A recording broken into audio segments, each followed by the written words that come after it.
aquí con Maru Molas también, doctor. Hola, Maru. Saludos, doctor. Queremos un poco echar luz a una cuestión. Doctor, ¿existe la figura penal de homicidio doloso, homicidio culposo y tentativa de homicidio? Básicamente podríamos hacer una exposición un poco de la diferencia entre estos tres casos, doctor. Así es, efectivamente, las tres modalidades que acabas de mencionar están previstas por el Código Penal paraguayo. Pasa mucho, en primer lugar, por el resultado, por el logro del resultado. Y para empezar un poco, definir la diferencia entre dolo y culpa, ¿verdad? Mm. Justamente ayer estuvimos hablando con mi esposa de venida de la ciudad de Caguazú, donde estamos trabajando, la imputación que presentó el fiscal contra este muchacho que le pegó y se cayó el tipo y se golpeó la cabeza, ¿verdad? O sea, imagínate, Cristian, y el resto, desde todo punto de vista, para que haya dolo, uno debe de conocer el resultado que busca, debe de establecer todos los mecanismos para lograr ese resultado y en base a eso despliega una conducta que busca ese resultado.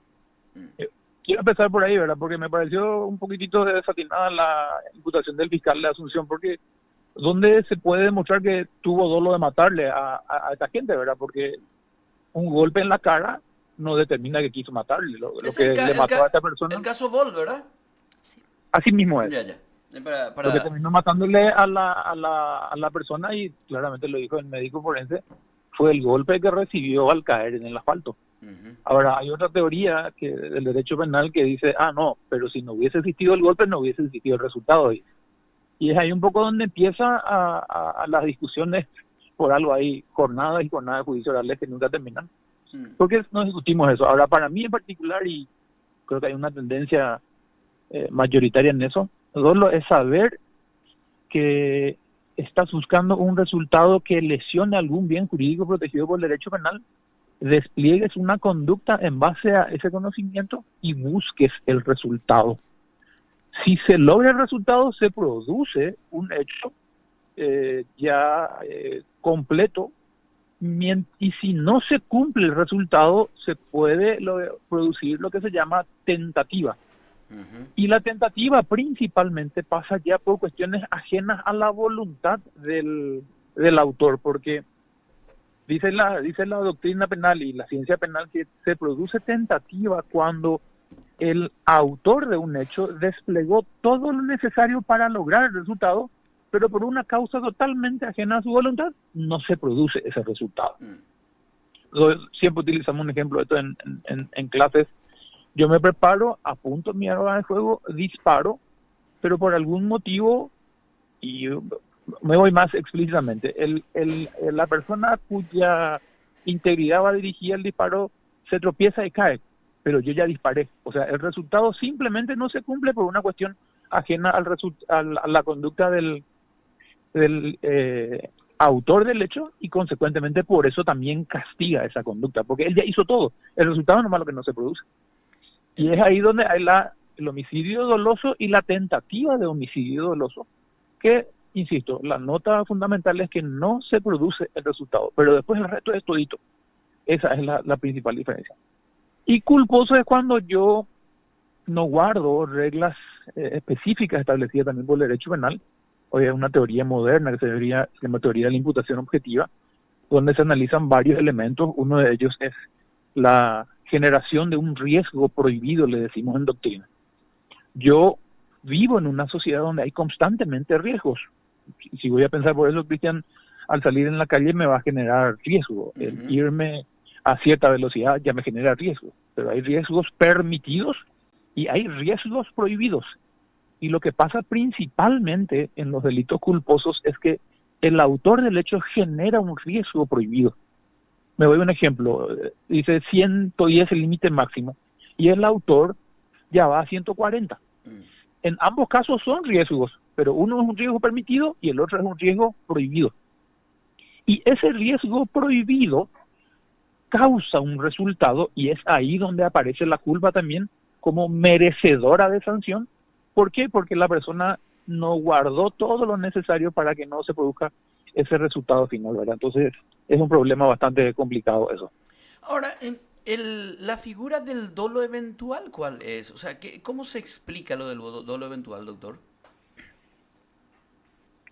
El dolo eventual, Cristian, dice la ley que hay tres tipos de dolo. Hay un dolo directo de primer grado, hay un dolo de segundo grado o de consecuencias necesarias y hay un dolo eventual.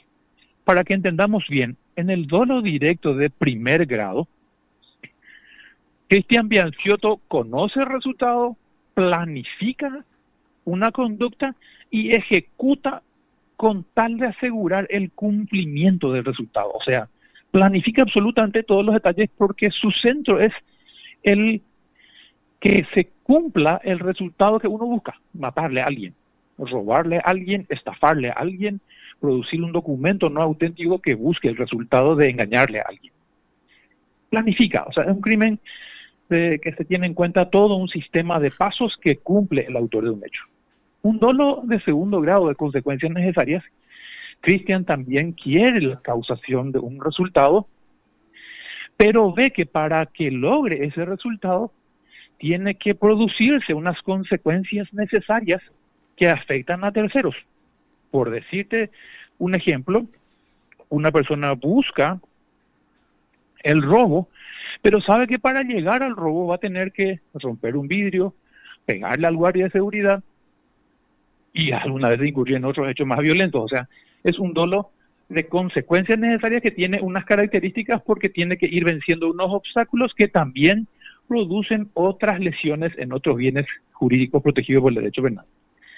Mientras que en el dolo eventual, Cristian sabe con una certeza, con una alta probabilidad de que su conducta puede causar el resultado. O sea, Cristian ya no busca de forma directa, pero él sabe de que si despliega una conducta, se puede producir un resultado. El típico ejemplo que siempre ponemos en ciencia penal es el disparo de un arma de fuego, donde yo sé, Cristian sabe y todo el mundo sabe, que a las 11 de la mañana en la ciudad de Coronel Oviedo hay un montón de gente que está por la calle, saliendo, yendo a la escuela, al comercio, unas cuantas cosas, y la física te dice de que un proyectil de arma de fuego disparado al aire en su momento dado va a caer. Yo tal vez, como autor del hecho, no quiera el resultado de que se caiga por la cabeza de alguien y le lesione, pero sé que es altamente probable por las características del lugar, tiempo, El famoso bala caneó por las... del disparo al aire de los fines de año también, ¿verdad? Exactamente, y eso es un dolo eventual, es decir, yo sé que puede causar un resultado y sé que ese resultado es altamente probable por las circunstancias generales del caso. Distinto hubiese sido disparar un arma de fuego en San José Ñu, ¿verdad? Eso es una cosa que es demasiado improbable que caiga por la cabeza de alguien justito, ¿verdad? Pero dentro de una ciudad es altamente probable, entonces la ley castiga también eso porque el autor desplegó una conducta sabiendo que era altamente probable la causación del resultado. Esa Ah, es un poco la diferencia. entiendo. Doctor, hecha estas diferenciaciones y la verdad que muy didácticas, este planteamiento estamos haciendo debido a lo ocurrido ayer en la tarde en zona del Mercado 1, donde un hombre Sí, se lió a golpes con otra persona, su compañero de trabajo, eventualmente saca un arma, hubo un disparo que le afectó a la víctima, que luego cayó desplomado en el suelo, pero no falleció. Y quien hizo el disparo dice, She Amondicente Supecuri. Entonces uno pregunta, ¿hubo dolo ahí porque él tenía la intención de asustarle con un arma? ¿En cuál de las tres figuras se configura, si vale el juego de palabras, este hecho punible a prima fase de autor? y tiene que entrar a detallar ya, Cristian, ahí los demás elementos de investigación. Ujú, Te doy un ejemplo. ¿Qué trayectoria tuvo el proyectil? ujú. En ciencia forense se estudia mucho eso para determinar la distancia, la forma, digamos, la dirección desde el cual provino el disparo.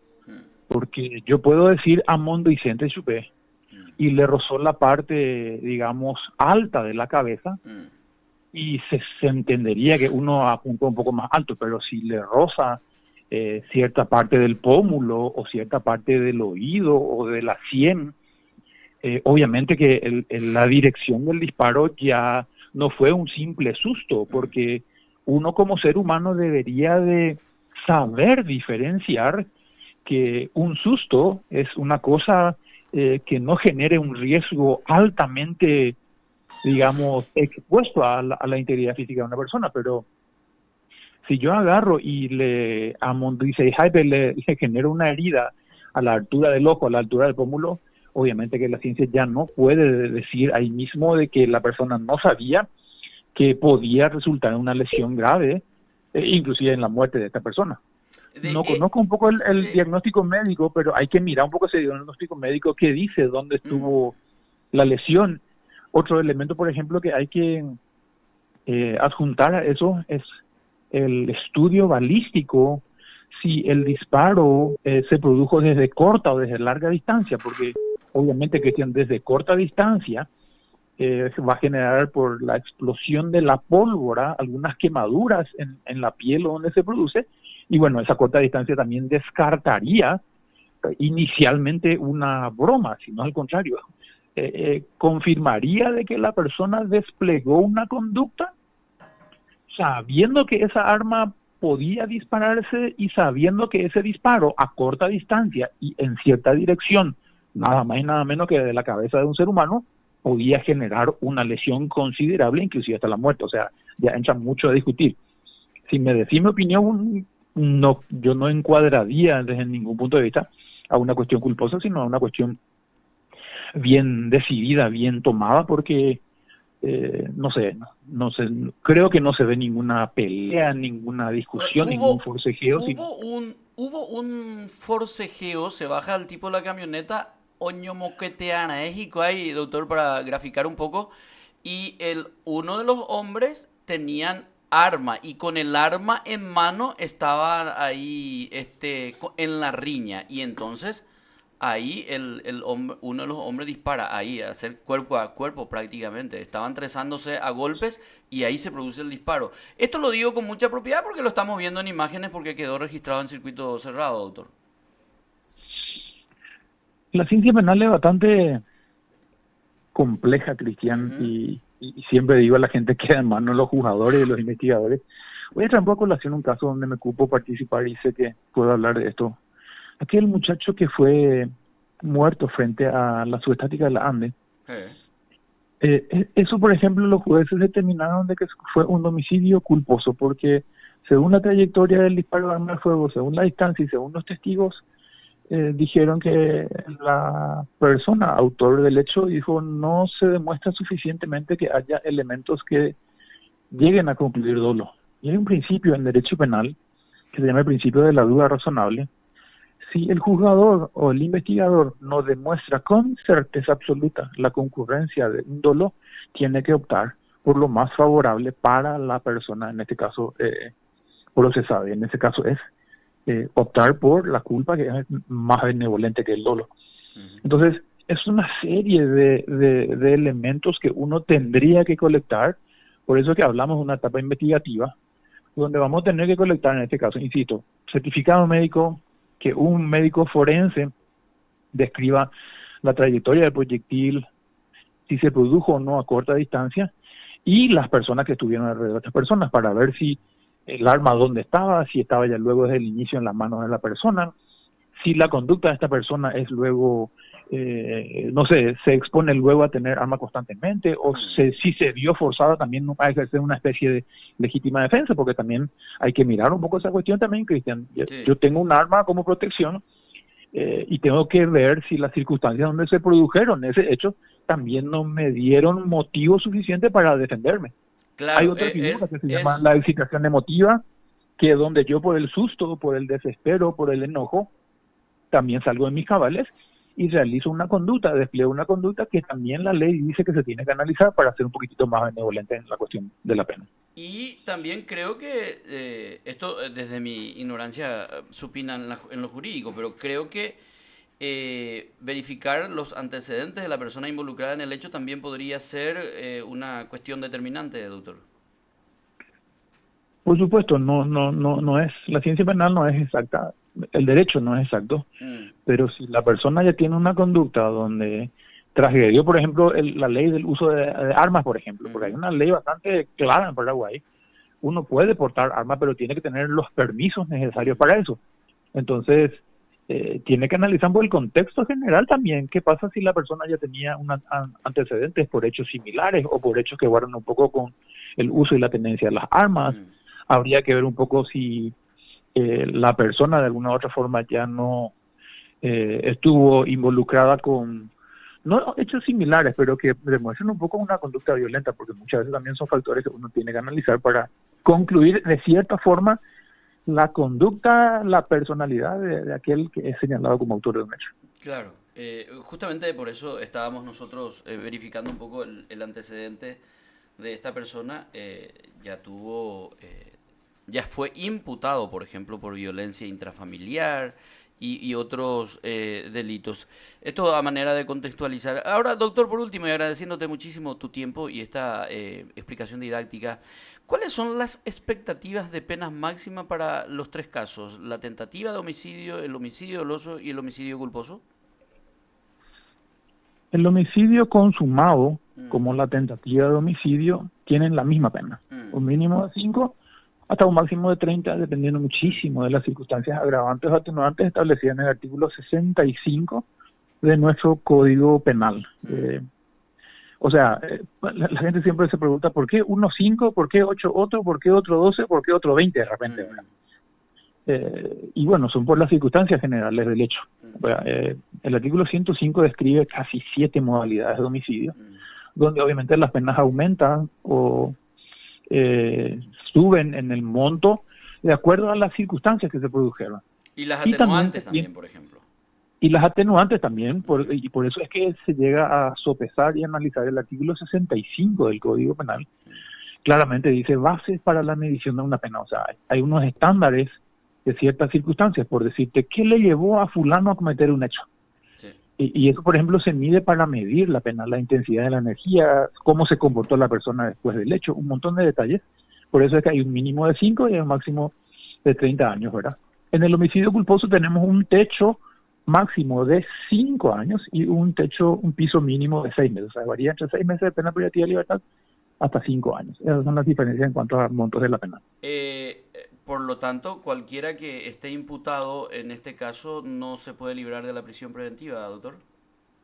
Y evidentemente no. Ujú, Lastimamente uno de los parámetros mm, para determinar la, la prisión preventiva es ver si el hecho es grave. Y en Paraguay hay un artículo en el Código Penal, el artículo 13, si bien es cierto no es determinante, pero deja sentada una postura bien clara, que la gravedad del hecho se determina de acuerdo a la clasificación de un hecho punible.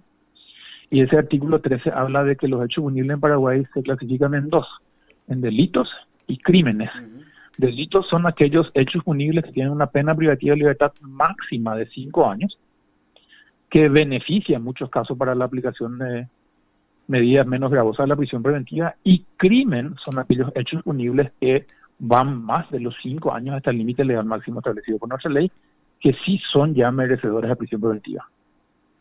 doctor, muchísimas gracias por tu tiempo y por estas explicaciones. Creo que vale la pena un poco tener un panorama del aspecto jurídico de eventos o episodios de violencia que ocurren en nuestra ciudad para ver un poco la proyección que se pueda dar. Gracias por tu tiempo. A ustedes gracias y felicitarles porque hacen una buena labor al informarle un poco de la sociedad sobre aspectos totalmente claros y por sobre todo